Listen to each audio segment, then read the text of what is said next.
Dans un monde d'incertitude, il faut se faire ses propres certitudes. Et notre propre certitude part de notre capacité intrinsèque dans notre pays et on les connaît. Nous sommes un pays jeune, nous sommes un pays qui a fait la démonstration sur les 20 dernières années de sa capacité à se construire, à construire sa voie, son modèle, etc.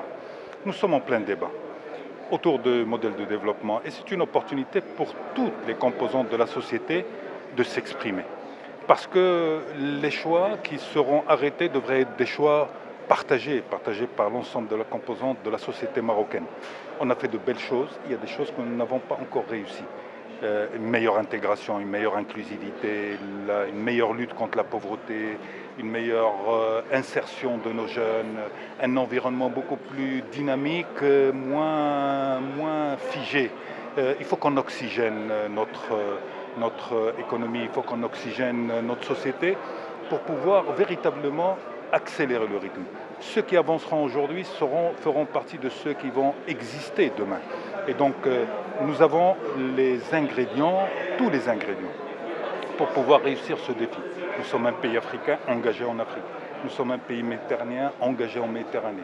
Nous sommes un pays arabe engagé dans le monde arabe. Nous sommes un pays lié avec l'Europe et l'Union européenne par des accords. Nous sommes liés par des accords stratégiques avec la puissance montante aujourd'hui qui est la Chine, mais aussi avec la Russie, aussi avec d'autres continents et d'autres espaces. Donc nous sommes un pays ouvert qui a confiance en ses capacités, qui a confiance en lui. Et donc, dans cette incertitude d'aujourd'hui, il faut se fixer un cap. Et c'est notre cap que nous devons construire. Il ne va pas être facile, c'est évident, parce que les chocs externes finissent toujours par impacter un pays. Mais plus on s'arme, plus on prend confiance en nous-mêmes, plus on prend confiance dans notre capacité, plus on intègre et on insère également le secteur privé dans cette dynamique d'évolution et de transformation de notre économie et de notre société, plus on sera des gagnants. Il faut qu'on soit des gagnants. Il faut qu'on soit convaincu qu'on est capable de le faire. Et nous sommes capables de le faire. Il faut qu'on arrête cette tergiversation. Les institutions sont les institutions. Il faut qu'on renforce nos institutions. Une démocratie ne fonctionne pas sans institutions fortes. Donc il faut renforcer nos institutions. Il faut qu'elles soient fortes. Et il faut aussi qu'on comprenne que personne ne nous donnera rien. Et personne ne nous fera de cadeaux.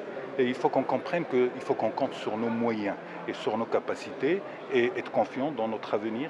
C'est ça le cap que nous devons fixer, un cap de développement, un cap également de fonctionnement intelligent entre nous pour pouvoir dépasser nos difficultés. Il faut qu'on s'intéresse à ceux qui n'ont pas eu la chance d'évoluer avec la dynamique du Maroc.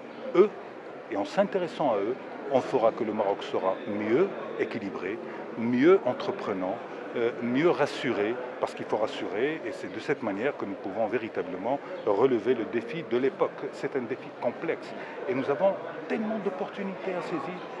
Un Maghreb qui devra évoluer, un Maghreb qui va se construire. Il n'a pas d'autre choix que de se construire. Les évolutions que nous observons aujourd'hui sont des évolutions qui militent en faveur, et le Maroc doit être entreprenant parce que le Maroc, lui, a construit ses institutions, a construit sa démocratie, il ajuste ce qu'il a ajusté, et donc il faut qu'on soit des acteurs actifs, engagés, dynamiques dans la construction maghrébine, malgré les difficultés, malgré les résistances. Ça, c'est un cap que nous devons avoir, parce que la construction du Maghreb, c'est aussi l'avenir du Maroc.